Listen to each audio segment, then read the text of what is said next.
didn't ask permission.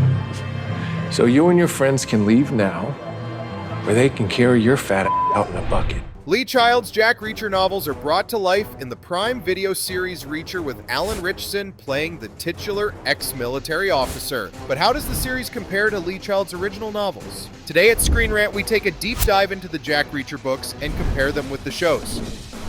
Straying away from the Tom Cruise movies, the Amazon Prime series starts on a clean slate with Alan Ritchson playing a more accurate version of Reacher. In Tom Cruise's case, many readers complained that the action star didn't physically resemble Jack Reacher, who is depicted in the novels as a muscular man who stands at 6 feet 5 inches and weighs 250 pounds. That's why Alan Ritchson makes for a more convincing Jack Reacher with his 6'3" frame and a 200-plus pound body weight. As for comparing the rest of the series with the books, it's worth having a look at the exact stories that each season has adapted so far. Best-selling author Lee Child has authored 28 books in the Jack Reacher series, starting with the 1997 debut novel Killing Floor. While Killing Floor sets the basis for Season 1 of Reacher, Season 2 is based on the 2007 book Bad Luck and Trouble, which is the 11th in the novel series. Barnes was married? Yeah. Fun wedding. Chocolate fountain. We had a son, too. While Reacher has appeared in several novels, he remains an enigmatic hero, as Lee Child doesn't divulge much about his childhood. But the TV show gives more context behind his family life. What readers still know, though, is that Reacher had a close connection with his brother Joe. As he hunts for his brother's killer in Season 1, the show provides flashbacks that flesh out this family life further. We get wholesome scenes between Reacher and Joe in their teenage years. Similarly, the flashbacks in the series also reveal Reacher having a closer relationship with his mother. Not only is Reacher there for her on her deathbed, but he also fondly carries the war medal that she had given him to appreciate his bravery.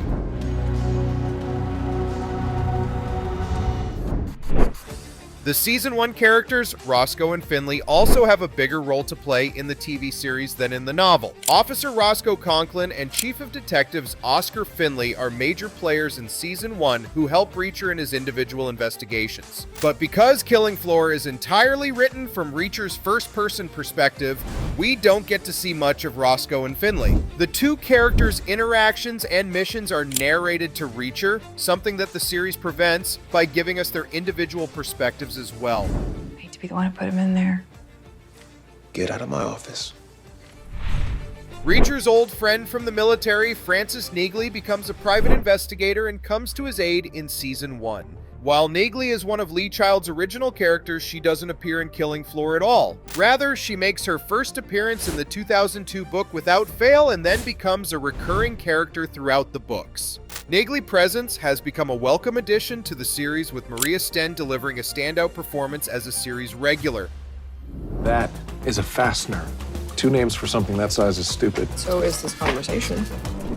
Another Season 1 change has to do with Reacher carrying a passport in Season 1, unlike the first novel. As Killing Floor was written in 1997 and Reacher is set in the present day, some minor details had to be changed for convenience. So, while Reacher carries no ID on him in the book, Season 1 still finds him with a passport. Lee Child wanted to make his character as mysterious as possible, not giving him a passport. It's only in the books published after 9/11 that the author changed his rule. Reacher Season 2 also changes its location as compared to its source material. While Bad Luck and Trouble is mostly set in and around Los Angeles and Las Vegas, Season 2 shifts the setting to the East Coast. So Calvin Franz's murder takes place in New York State's Catskills Mountains, while his novel counterpart was killed in California. Similarly, Reacher relocated to Arkansas and met Neagley in New York. However, this change in location doesn't drastically change the novel's storyline in the series. A lot of maybes. My gut tells me he's a good man. Your gut's never been wrong before? Starting from the very first season, every episode of Reacher features a flashback that reveals more about the enigmatic nature of its titular protagonist. Season 2 adds an original storyline in such a flashback relating to the 110th, a special investigators unit that he ran before he left the army. The unit is eventually disbanded when Reacher and his fellow soldiers go against their commanding officer, LT Colonel Fields. During the drug bust, codenamed Operation Kite Runner, Fields orders Reacher and others to abort the operation as it would destroy the reputation of one of his friends. Reacher and his team did the right thing by making the arrests anyway, a decision that proved to be costly later. No such flashback occurs in Bad Luck and Trouble, and there are no mentions of Operation Kite Runner in the book. Where's the money? What money? Reacher's fellow 110th teammate David O'Donnell is depicted as a Casanova in the flashbacks. This goes well with his depiction in Bad Luck and Trouble, but unlike the novel, O'Donnell is eventually shown to settle down with a wife and children. Even his ex-teammates are shocked to see that the self-proclaimed ladies' man has finally changed his ways. So while O'Donnell retains his sarcastic wit from the novel, he loses his flirtatious ways later in the series. Not the oversexed degenerate I remember. I've been domesticated. The discovery of the Little Wing missile program in Season 2 is also different in the book and the series, largely because of technological developments. The missile program is named after the classic Jimi Hendrix song, a discovery that members of the 110th make when they stumble across a CD of Hendrix's album Axis Bold as Love. This is what happens in Bad Luck and Trouble, which makes sense considering it was written in 2007. The book details an interesting treasure hunt for the Hendrix CD as Reacher seeks out a Hendrix album in a record store. Because the TV show is set in the modern day, there's no need to go to the record store anymore. The treasure hunt is absent, and Dixon makes a quick Google search of the Hendrix album to find Little Wing. Each Jack Reacher novel can be read as a standalone adventure, but if we stick to the chronology of the books, a lot of years have naturally passed between the first Jack Reacher book, Killing Floor, and the 11th book, Bad Luck and Trouble. But as Reacher Season 2 jumps directly from the first to the 11th novel, the time jump becomes shorter. As Reacher reunites with Neagle in New York, he tells her that it has only been 2 years since the events of Season 1. Been 2 years, 7 months, 19 days. You look good. I look the same.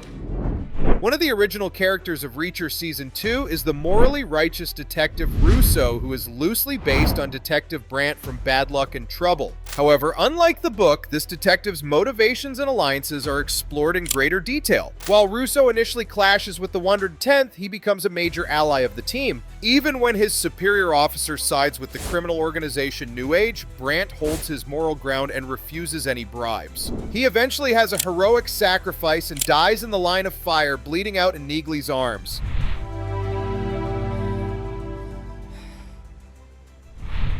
Compared to Bad Luck and Trouble, Reacher and his team are more brutal while seeking revenge. This is particularly true in the case of AM, the evil arms dealer and head of security at New Age. While AM is tied up and left for the authorities at the end of the novel, Reacher Season 2 finds Reacher and the 110th shooting AM down in cold blood. It's a brutal scene from the series finale that finds each team member emptying their bullets at AM. While this plays out more violently than Lee Child's book, Reacher and his team members seem justified in their actions given how many deaths AM was responsible for. Another major death that gets more violent in the show is that of the New Age engineer behind the Little Wing missile program. Named Dean in the novel, he makes for an empathetic figure as the scientist is being forced to help New Age as his daughter is held hostage. However, in the series, we see this engineer character being renamed to Johnson. Unlike the novel, Johnson works with New Age with his own free will and then meets the fate he deserves. The 110th kills the engineer with trickery as they let him escape in a helicopter only to shoot the chopper down with a Little Wing rocket. It's a darkly ironic death that the novel's readers could have never guessed.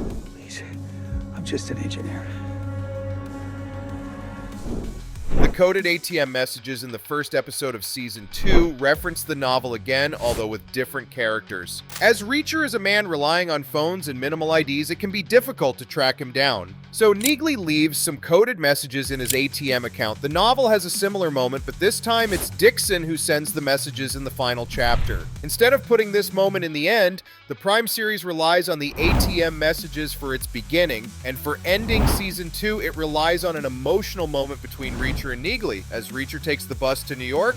So while Prime Video's Reacher makes a few changes in the setting and characters, both seasons are largely faithful to the books. Some changes had to be made to set the series in the modern era. As compared to the Tom Cruise movies, Alan Ritchson's Jack Reacher is a very convincing personification of the lonely drifter in Lee Child's best-selling novels. Thanks for watching Screen Rant, and stay tuned for more movie news.